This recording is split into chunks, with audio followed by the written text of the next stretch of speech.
Badan Meteorologi, Klimatologi, dan Geofisika (BMKG) memperingatkan potensi gempa bumi di atas magnitudo 7 dan tsunami hingga 29 meter di pesisir selatan Jawa Timur. Kepala BMKG Dwi Korita Karnawati mengatakan dari hasil analisis BMKG, seluruh pesisir Jatim berpotensi untuk diterjang tsunami apabila ada gempa besar.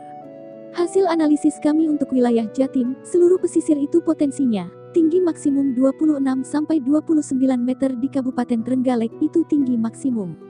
Waktu tiba tercepat 20-24 menit di Kabupaten Blitar, ujarnya dalam webinar di saluran YouTube Info BMKG. Meski begitu, hasil analisis dan kajian BMKG juga menyatakan bahwa potensi genangan hasil tsunami itu bisa mencapai setinggi 22 meter. Ini sudah masuk genangan, bukan tinggi gelombang di pinggir pantai. Genangan bisa mencapai 22 meter, ini sampai masuknya juga menjorok cukup jauh ke darat, tuturnya. Potensi gempa Jawa Timur di atas magnitudo 7. Selain membeberkan potensi tsunami di Jawa Timur, ia juga menjelaskan peningkatan frekuensi gempa kecil sejak awal tahun dan gap seismik yang disebut masih menyimpan energi.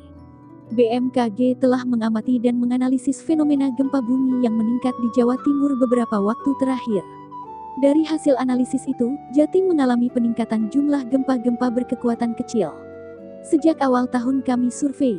Mulai tahun-tahun sebelumnya rata-rata gempa 300-400 kali, tapi mulai Januari itu sudah lompat 600 kali lebih dan memang rata-rata 600 kali saat ini, di Jatim terjadi lompatan, kata Dwi Korita dalam sebuah webinar di kanal YouTube Info BMKG.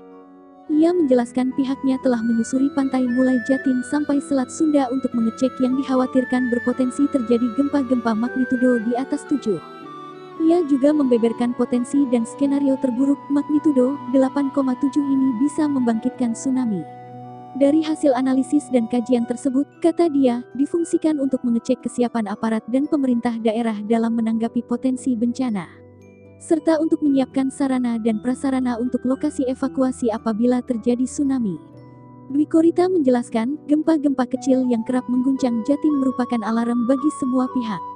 Meski tidak ada gempa besar, ia menyebut tren peningkatan gempa-gempa dengan kekuatan kecil di itu biasanya mengawali gempa-gempa besar.